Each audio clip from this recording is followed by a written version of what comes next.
안녕하세요. 대기업에서 로봇 기계업종 담당 멘토 박태욱입니다. 자, 오늘은 신진 SM 좀 오랜만에 보도록 하겠습니다. 자, 신진 SM이 구리 가격과 관련이 많이 있죠. 이전 영상에서 항상 말씀드린 것처럼 신진 SM의 자회사, 합작법인 자회사 신진 머티리얼이 이제 구리 가격이 상승하면서 구리 대체 소재인 탄소와이어 생산 부각 사실에 주목을 받으면서 신진 SM의 주가가 강한 상승을 보여줬고 조정 국면에 들어왔는데 장기평 라인들을 지켜주지 못하고 그 아래쪽 으로 내려오면서 조정을 좀 받았다. 그런데 이제 다시 한번 상승에 대한 모멘텀들을 우리가 생각해 본다면 구리 생산 차질에 대한 부분들, 가격 상승에 대한 요인들, 그 내용들이 최대 구리업체, 오타나니 업체, 구리업체, 코델코 생산량 미달 해당 내용들과 아마존이 이제 데이터 센터를 이제 더 짓는다. 그런 부분에 대해서 이제 구리 수요 증가 이런 부분들을 우리가 또 엮어서 생각해 볼 수가 있을 것 같습니다. 자, 해당 영상 본격적으로 시작하기 전에 앞서서요. 저희 대기업에서는 해당 종목뿐만 아니라 전 종목 모두 꾸준히 추적하고 분석해드리고 있습니다. 자, 정보를 위해서 두 발로 뛰는 그런 모습들을 보여드리고 있으니까요. 혹시나 해당 종목에 대한 궁금한 점이 있거나 관련된 정보에 대해서 문의사항이 있다면 댓글로 많이 남겨주시면 감사할 것 같습니다. 자, 아는 내용이면 취합해서 말씀드리고 제가 모르는 내용이면 서치 이후에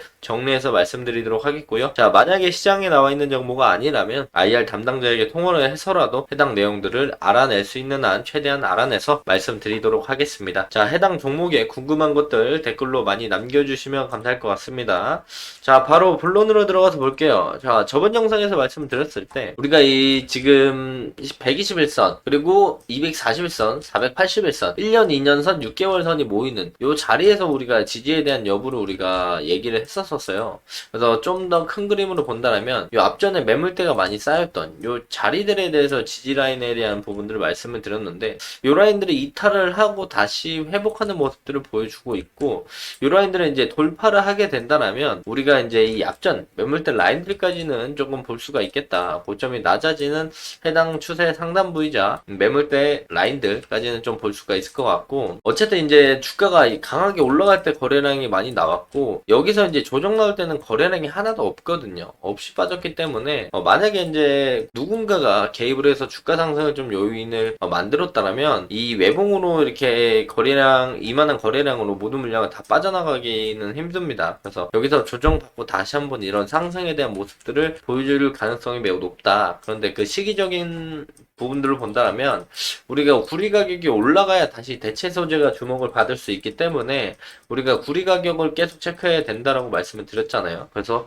그런 관련된 내용들을 한번 더 볼게요. 지금 현재 구리 가격을 먼저 좀 선물 가격을 보고 가야 될 텐데 네, 이때부터 이제 신진 SM을 찍어 왔던 것 같습니다. 이때부터 찍어 오면서 지금 단기 투기 세력들을 붙으면서 이런 하락이 나오고 반등 나오면서 여기까지 빠질 가능성이 있다. 조심해야 된다. 언제든지 빠져도 이상하지 않다라고 말씀을 드렸고 그 다음에 해당 가격까지 빠지고 나서 고점들이 낮아지는 이 주황 색깔 추세 라인들을 만들어 주면서 해당 라인들을 이제 상단으로 돌파했다가 다시 조정을 받으면서 해당 추세 라인들을 리테스트 지지를 받아주고 다시 한번 이제 바닥을 좀 다지는 모습들을 보여줍니다.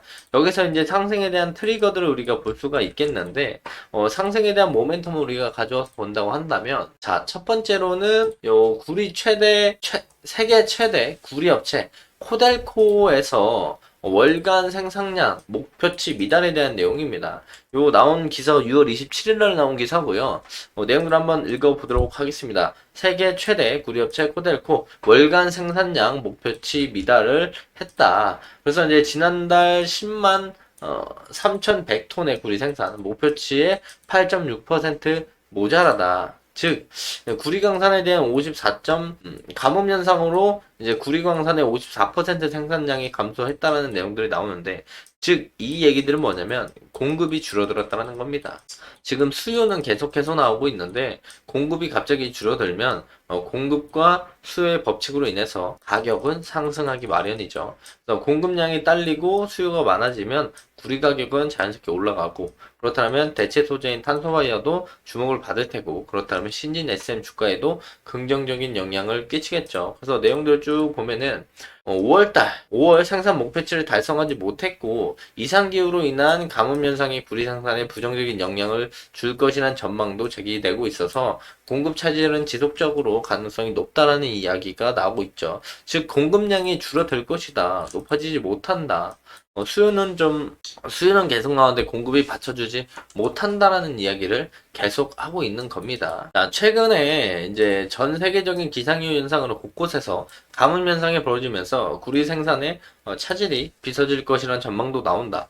지구 온난화에 따른 기상 이변, 국제 원자재 전반에 수급의 악영향을 초래할 것으로 진단을 해오고 있고, 그러면서 오는 2050년까지 전 세계 구리 광산의 54%와 리튬, 코발트 광산의 74%가 가뭄으로 생산량이 줄어들 것이다. 자, 물은 광물 원석을 분해하거나 불순물을 분리하고 장비를 세척하는 용도로 쓰이는데 구리, 금, 철광석, 아연 광산은 30에서 50%가 수자원에 충분하지 못한 지역에 있어서 가뭄에 특히 취약하다라는 내용들이 나와 있죠. 지금 지구온난화에 대한 부분들을 우리가 제일 가까운 곳에서도 찾아볼 수가 있어요. 어디냐면 바로 대구예요. 대구가 지금 6월 한 말쯤에 그 도로 이 가운데 고무로 된 넘지 말라고 세워놓는 거 있잖아요. 이름이 뭐였는지 갑자기 기억이 안 나는데 요것들이 녹아내렸어요. 원래 대부분 7월에서 8월 이때 막 7월 중순 넘어가가지고 데프리카 이러면서 녹았는데 6월 달에 벌써 이제 그 도로 위에 있는 중앙선 침범 못하게 하는 그 고무가 녹아내리는 모습들을 생각해 본다면 우리가 이제 지구 온난화로 인해서 더위가 더욱더 빨리 찾아오는 걸 실질적으로 체감을 할 수가 있겠죠. 그래서 이런 부분들이 이제 상승에 대한 모멘텀으로 작용할 것이고 또한 헤드라인을 하나만 더 본다면 자 아마존이 이제 창고가 아닌 데이터 센터를 더 짓는다라는 내용들이 있죠. 즉 어떤 내용이냐면 아마존이 이제 데이터 센터를 더 짓게 된다면 그 부분에서 구리 수요가 증가할 수밖에 없습니다. 우선 건설 현장에서도 구리를 많이 쓰기 때문에 구리가 이제 선행지표로 많이 활용이 되잖아요. 왜냐면 이제 건설에 많이 사용하고 기본 자재들의 베이스가 구리를 많이 쓰니까 그만큼 시장이 잘 활성화되고 돌아간다라는 건 구리의 소비가 그만큼 증가한다는 거고 그렇다면 생산은 하지만 구리의 수요가 증가한다면 구리 가격은 올라가요. 그래서 구리 가격이 올라가면 경기가 좋아지고 있구나 우리가 선행지표로 많이 사용하는데 자 이제 아마존뿐만 아니라 데이터 센터를 이제 앞으로 더욱더 많이 지어 나간다고 한다면 그 부분에서 공장 증설에 대한 부분들의 구리 수요도 당연히 많이 있을 거고요. 그리고 데이터 센터를 지으면서 안에 들어가는 구리들도 상당히 들어갑니다. 그래서 이런 부분들로 인해 가지고 구리에 대한 수요가 더욱더 증가를 하고 그런 부분에서 우리가 공급은 부족하지만 수요가 더 늘어나는 그런 모습들을 확인할 수 있다. 그래서 우리가 기술적인 차트들을 좀 본다고 하더라도 조금 큰 그림으로 보았을 때도 이전에 이제 고점들을 형성하고 뚫어주는 요 라인들에서 다시 한번 지지를 받아주고 반등이 나와주는 그런 모습들을 기대해 볼 수 있겠다. 그래서 신진 SM이 현재 주가에서 이제 뭐 많이 빠져야 요 저점들까지 내려올 가능성은 있겠으나 그렇게 많지는 않을 것이다. 오늘 코스닥 지수가 빠짐에도 불구하고 신진 SM이 그래도 선방을 하면서 마이너스 지수가 1.7% 빠짐에도 불구하고 잘 버텨주는 모습들을 보여주고 있기 때문에 해당 장기 이평선들이 모여있는 자리만 좀 돌파를 해준다라면 우리가 추가적인 상승에 대한 모습들 이런 패턴들을 볼 수가 있겠다. 그래서 상승 이후의 조정, 가격 조정과 기간 조정을 충분히 거쳤기 때문에 이런 식의 상승을 우리가 예상해 보면서 기대해 볼 수 있겠다 말씀드리면서 금일 영상 마무리하도록 하겠습니다. 자, 해당 영상은 제 개인적인 견해가 많이 담겨있기 때문에 투자자분들의 주관적인 생각 그리고 제가 말씀드린 해당 내용들을 토대로 현명한 선택을 하시면 좋을 것 같습니다. 자, 궁금하신 내용들은 댓글로 많이 남겨주시면 해당 내용들 취합해서 리뷰 영상 남기도록 하겠습니다. 자, 오늘도 영상 끝까지 시청해 주셔서 감사합니다.